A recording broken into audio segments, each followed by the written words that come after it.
Now, the greatest mistake of all time that Disney recently made was by believing that it was a good idea to re-release Snow White into theaters yet again, roughly around 1,300 screens, and when you really crunch down the numbers, it was around $200,000 plus that they made at the box office. A disaster, a miserable performance when it comes to Snow White, and when you really want to go into the exact metrics, that's around, $50 to $75 per screen, more so, if you really want to be very specific, around $75 to $80 per screen when you really actually factor in the fact that movie theater chains take a very big cut from the actual production, from Disney, for example, in this case.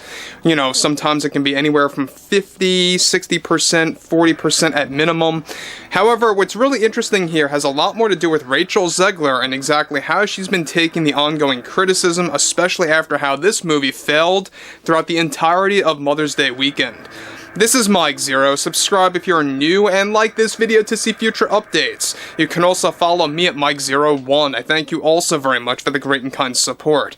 So one thing about Snow White right now is that we already know that Rachel Zegler is still talking about this movie ahead of the Disney Plus release. We already know that this June it's going to be another talking point for Rachel Zegler, for the Disney company, because they are hoping, they are crossing fingers, even after it failed throughout Mother's Day weekend, that people will actually go ahead and check the movie out on their streaming platform, at least for the customers that are already subscribed to that platform.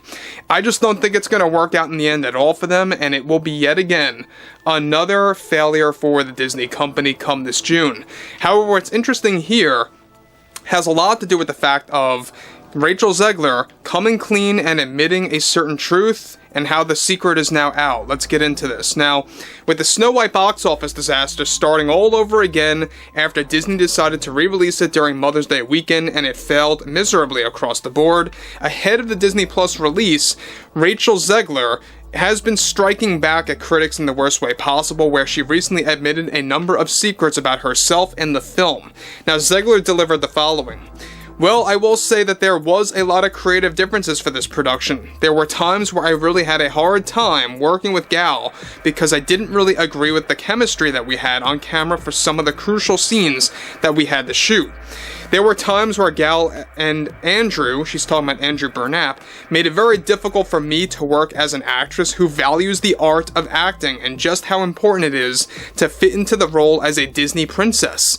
When we were creating this film, I was more than proud that I became very close with Mark, Erin, and Greta, and I really pressured them to really create new designs for Snow White. I felt that we had to go with a different hairstyle and a new take on her costume, and to see how so many are mocking that design of the character, it really shows you how immature this country has become, to the point where you have families mocking a character's hairstyle and creating memes out of it is beyond childish. And I have no doubt in my mind that that is going to continue. I have to be honest and upfront with everyone that we could have made 2 movies based on how much that we shot. There was just so much extra footage that never worked its way into the final cut of the film because I was being told that my acting was and my presentation just wasn't really working for a number of those sequences.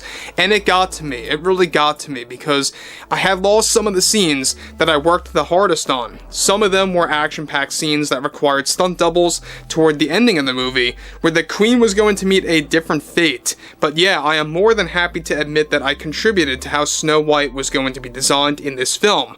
I also really inspired the creators to really change her backstory. I didn't really want her to be called Snow White based on her appearance anymore.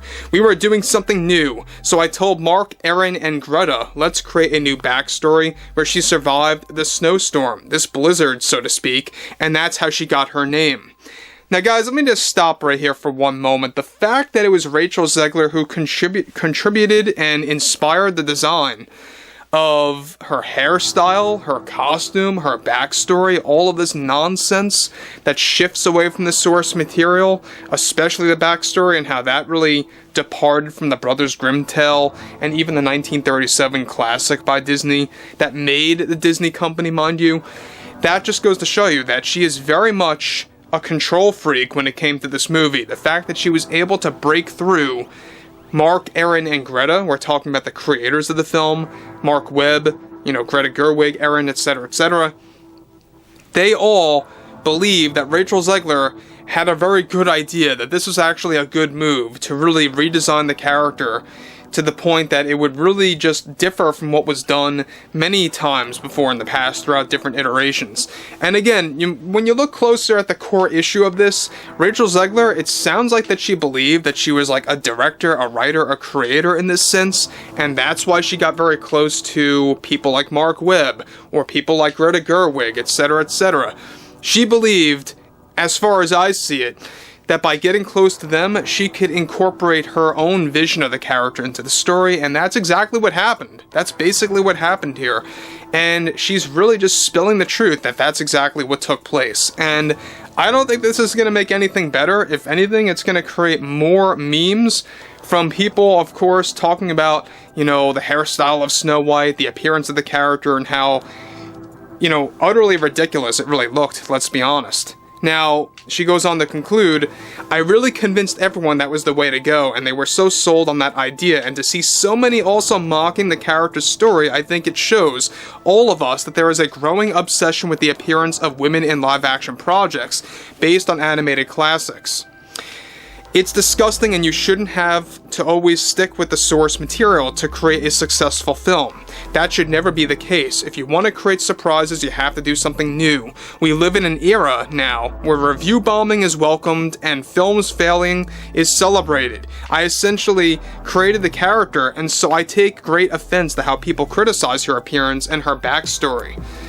Again, there she goes talking about how, people are just criticizing this movie because it stars a woman, which is obviously a big fat lie coming from Rachel Zegler.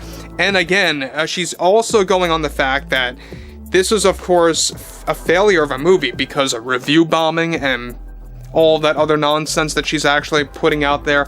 Look, this movie failed strictly and only because this movie shifted away from the source material.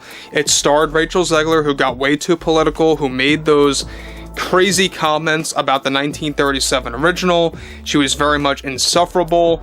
All the behind-the-scenes drama between herself and Gal Gadot, which hit mainstream media and even social media.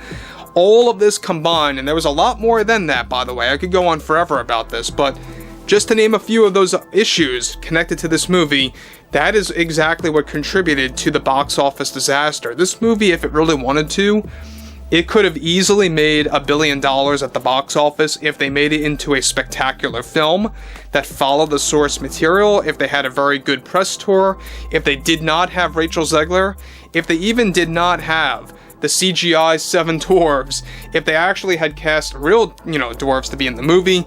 This could have very well been something that would have been respectful to the original movie, to the Brothers Grimm tale, essentially, as well. But overall, I would like to hear what everyone has to say about Rachel Zegler really spilling the truth here about how she ended up contributing to the overall design of the character and the backstory, and how she's taking a lot of offense to that, and I would like to hear what you all have to say. And if you guys did enjoy the content for today, make sure to drop a thumbs up on this video to support the channel, and I will catch you guys later.